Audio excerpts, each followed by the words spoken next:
흑연 응급제를 전기차 배터리든 아니면 리튬이온 배터리, 공업용 에너지 저장 배터리 이런 데나 기타 다른 데 배터리로 사용을 하시더라도 흑연 배터리의 코쿠스 구조, 인조 흑연으로 많이 만드시죠.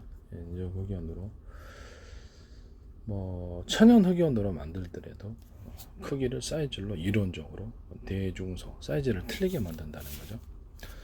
근데 인조 흑연의 경우에도 코쿠스에 가공을 할 때 분말을 따로따로 이렇게 그 입자를 제조하시면 돼요. 그리고 나서 섞어서 그걸로 이제 응급제를 만드시면 되거든요.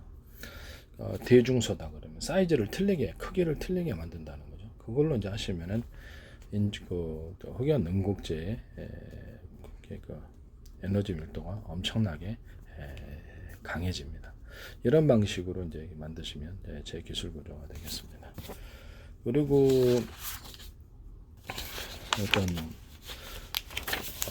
음극재, 양극재 사이에 전해질 있지 않습니까? 그럼 전해질 통로를 이렇게 만듭니다. 전해질 통로를 전해질이 있다 그러면 그렇죠. 전해질이 그냥 출렁이 있는 상태로 있다 보니까 그 안에서 리튬이온 배터리가 왔다 갔다 할 때 그렇죠. 그 부분에 대해서 불안정할 수밖에 없는 거죠. 잠깐 충격을 받았다든지 이러면 갑작스럽게 이것이 과전압이 일어나거나 과전류가 흐를 수 있는 원인이 될 수 있습니다.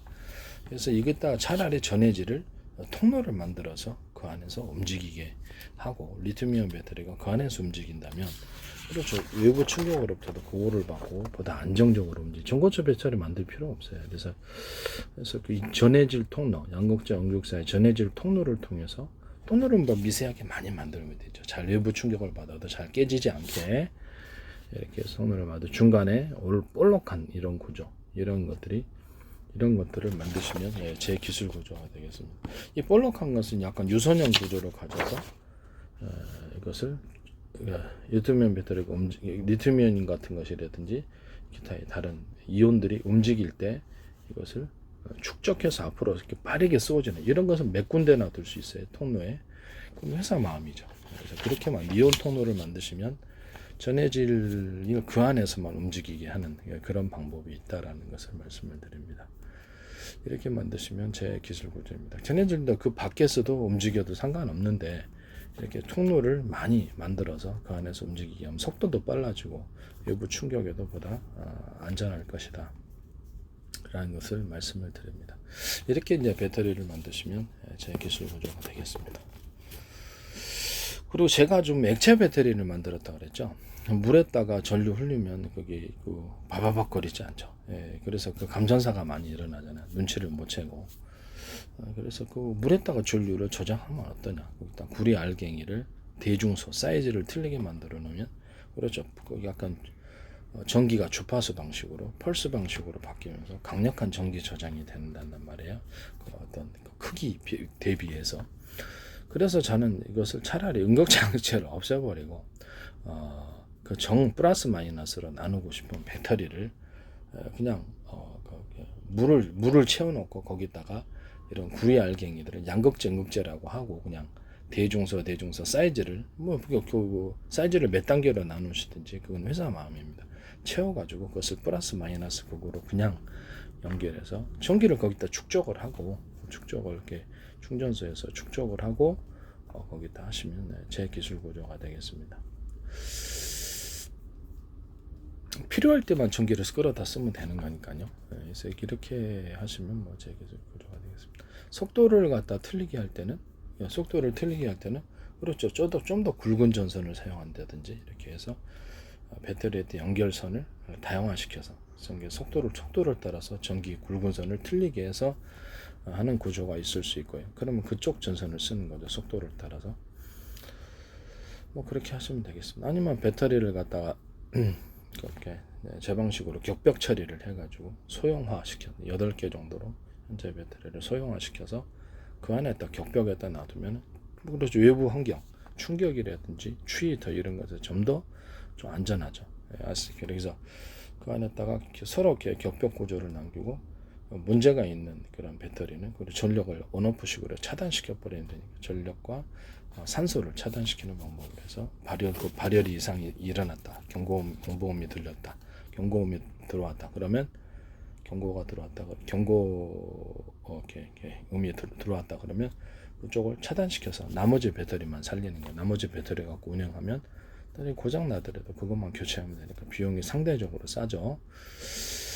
여름에나 뭐 약간 더울 때는 그렇죠. 냉방 해주고 또 추울 때나 이렇게 아니면 겨울에 이런 데는 이렇게 온도 때문에 저는 온도 때문이라는 거 알았거든요. 전기차 배터리가 가동률이 좀 줄어드는 게 시동 배터리에도 격벽 처리를 할 수 있어요. 시동하는 배터리에도 그렇게 하셔도 이제 제 기술 구조가 되겠습니다. 격벽 처리를 통해서 외부 충격과 온도 변화에 좀 더 이렇게 예민한 것. 거기도 냉난방 작은 장치를 파이프를 연결해서 같이 공급을 해주면 되니까 이런 방식을 이제 하시면 제 기술 구조가 되겠습니다. 이랬더니 제가 YTN에서 그 어떤 업체가 이렇게 전기차 배터리 격벽 처리와 온도, 냉난방 그 전기차 그 전에는 난방을 해주는 경우가 없었거든요. 제 방식이 이렇게 현대기아차에서도 하시더라고요. 이거를. 저는 이제 한눈에 이것을 온도 때문이라 그 전기차 배터리의 출력이 겨울에 떨어지는 이유가 그것은 온도 때문이라는 걸 알았어요. 액체 배터리다. 그래서 전해질 구조다 보니까 그 부분에 있어서 영향이 있는 거예요. 온도에. 그래서 속도가 늦어진다는 거죠. 그거 때문이라는 걸 알았어요. 그래서 격벽 처리를 해서 아이스박스처럼 보호하고 충격에도 보호를 할 수 있고 온도 변화를 이렇게 격벽이라는 것은 각 배터리를 각각 이렇게 구분해서 놓을 수도 있고 같이 놓을 수도 있으나 제가 보기에는 뭐 그렇게 해도 되죠. 그래서 그 각각 분리해서 넣는 방법. 각각 그냥 가히 통째로 그냥 이렇게 8개로 분할해서 넣는 뭐 이런 방법. 8개나 5개나 4개로 분할하셔도 되고요. 그렇게 하시면 제 기술 구조가 되겠습니다. 가장 좋은 건 분할하는 기술인데 아니면 그냥 격벽 처리하는 것. 지금 현재 있는 배터리라도 격벽 처리를 통해서 외부 충격으로부터 보호하고 택시가 그저께인가 뉴스를 봤더니 이게 충돌 사고가 있었는데 못한 게 급발진이 일어나. 그러니까 배터리가 영향을 받았다는 뜻이겠죠. 배터리 영향을 받아가지고 그래서 과전력을 해서 급발진으로 오신 180 몇 킬로를 달렸다 이렇게 해서 저는 이제 그것 때문이라고 생각하고 있거든요. 그다음에 이제 전기차에 있어서 어떤 소프트웨어 기판 부분이래 소프트웨어 부분에 그러니까 전력을 따로 공급을 해요. 배터리가 됐든 아니면 이렇게 전력을 따로 공급을 해서 현재 전체적인 어떤 전기차의 주된 배터리 안에서 동일하게 그 전류를 받기 때문에 전기차의 소프트웨어 부분, 기판 부분에도 전력이 많이 들어가서 여기서 오작동을 일으키는 원인이 된다. 급발진, 차량 문이 잠김, 뭐 에어컨 고장이 잘 나, 이런 것들이 저는 그 원인이라고 생각하고 있거든요. 그래서 전기차의 이런 그 기판이나 소프트웨어 이런 중요 부분을 보호하기 위해서 배터리를 따로 구성하는 부분, 이것도 제 기술 구조가 되겠습니다. 또는 전기차의 그 비상 전원, 그렇죠. 이런 배터리가 죽었을 때 일정 구간을 달릴 수 있도록 비상 전원 배터리를 따로 마련해서 완전히 배터리가 이쪽 죽었을 때 그것을 어프를 시키고 그쪽 전류를 차단시키고 어프를 시키고 이쪽에서부터 비상 버튼을 누르든가 자동적으로 이렇게 과전류가 들어왔죠. 차단시키고 비상 배터리를 통해서 자동차가 달릴 수 있게 하는 이런 전기차를 만드시면 제 기술 구조가 되겠습니다. 그런 컴퓨터 같은 데나 이런 군사적인 어떤 무기에 있어서도 뭐 기판이라든지 주요 소프트웨어 작용 또는 컴퓨터는 하드디스크까지 다 포함할 수도 있어요. 하드디스크 전원 나가면 하드디스크 그것 때문에 그것도 교체를 하는 경우도 많죠. 그래서 이렇게 중요 시스템을 보호하기 위해서 CPU라든지 아니면 뭐 회사가 원하는 그런 부분에 배터리를 따로 만들어서 전원이 나가더라도 그 배터리에서 원래 이제 전력이 충전돼 있으니까 전력이 나가는 상태에서도 안정적으로 이렇게 전원이 공급이 되고 그래서 내가 거기서 어플을 끌 수 있고 나중에 수리해도 되니까 갑작스럽게 나가면 하드디스크 충격받거나 CPU도 좋지 않죠. 이런 식으로 이렇게 만드셔도 제 기술 구조입니다. 비상 발전 장치를 만들어서 배터리를 컴퓨터에다가 고성능 컴퓨터 같은 거 그렇게 할 수 있겠죠. 그래서 거기서 건물에다가 이렇게 한전 같은데 전력 회사에서 전원이 공급이 안 되면 비상 발전기 돌아가듯이 컴퓨터 안에도 그렇게 만들 수 있습니다. 로봇 같은데도 그렇게 만들 수 있겠네요.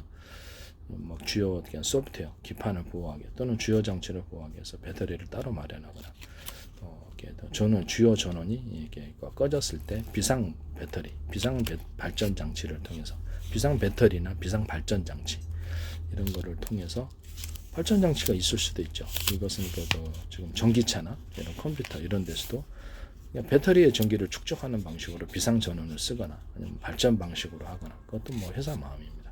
그렇게 만드셔도 제 기술 구조입니다. 그렇게 해서 모든 산업용 모든 주요 기계, 공작 기계, 로봇들 또는 자율주행 차량 같은데, 그다음에 비행체에서도 모든 부분에 있어서 뭐 군사 무기, 이렇게 군사 무기가 뭐 이렇게 전차가 될 수도 있고 자주포가 될 수도, 탱크가 될 수도, 비행체가 될, 드론이 될 수도 있는데 이렇게 비상 전원 장치를 마련하거나 비상 발전 장치를 마련하거나 비상 배터리 만들어가거나 아니면 평상시에 주요 소프트웨어 오작동을 과전력을 올려서 고장 나는 걸 막기 위해서 아예 그냥 전체적인 구동 분야하고 다르고 운영 분야 소프트웨어 기판 운영 분야의 전력을 따로 또는 회사가 원하는 어떤 주요 부분에 따로 배터리를 마련해서 오작동이 주요 분야 구동 분야 이상이 생기더라도 이쪽 부분에 이상이 없도록 하고 비상 발전이나 비상 배터리를 통해서 이렇게 다시 일정 구간 비상 착륙을 할 수 있는 그런 거 만드시면 제 기술 구조, 비행체가 되면 그러겠죠. 로봇도 이제 이런 식으로 만드시면 제 기술 구조가 되겠습니다. 남의 기술을 도둑질해서 상업화시키지 맙시다. 그리고 제가 액체 배터리를 물 넣고 물에다 전기 흘리면은 조장이 되잖아요. 그러니까 감전이 되죠. 그래서 이 물에다가 저는 구름 같은 데도 이게 물이 수분이 있기 때문에 뭐 전리층이라든지 이런 데서 전력이 좀 옮겨와 가지고 이게 약간 뭐랄까 전력 유도를 통해서 옮겨와서 그게 전기가 번개가 생기는 거고, 땅에 이제 벼락이 치는 것은 그러죠. 테슬라 전력 유도초, 전기 유도초로 조건이 맞아 떨어졌을 때 그쪽으로 전력이 전송되는 것이다. 이렇게 생각하고 있거든요. 제 나름대로는 저는 이제 그렇게 생각하고 있습니다. 어쨌든 이걸 기초로 해가지고 제가 액체 배터리 물에다가 구리 알갱이들을 대중소 나는 뭐 몇 단계로 크기를 몇 단계로 이렇게 그것을 배열해 놓으면 거기다가 전기를 축적할 수 있다. 무질서하게 해놓어도 되지만은 규칙적으로 배열할 수도 있죠. 대중소 이렇게 하거나 또는 사이즈를 틀리게 이쪽은 이렇게 한 전선 표본간의 구리선을 대중소 구리선 굵기를 틀리게 하듯이 구리 알갱이들을 틀리게 이렇게 만들어서 배열해서 주파수 방식으로 펄스 방식으로 전기를 저장하는 방법도 있다. 그거를 지금 현재 있는 배터리를 그냥 이걸로 그냥 액체 배터리 구리 배터리로 한번 써보는 것이 어떠냐라는 거죠. 그래서 마이너스 플러스 극이 필요하면 그래 마이너스 플러스 극으로 나눠서 쓰시면 되죠. 그렇게 하시면 됩니다. 남의 기술을 도둑질해서 상업화시키지 맙시다. 네. 이런 액체 배터리, 구리 알갱이라든지 금속 알갱이가 들어간 액체 배터리 만드시면 제 기술 구조가 되겠습니다.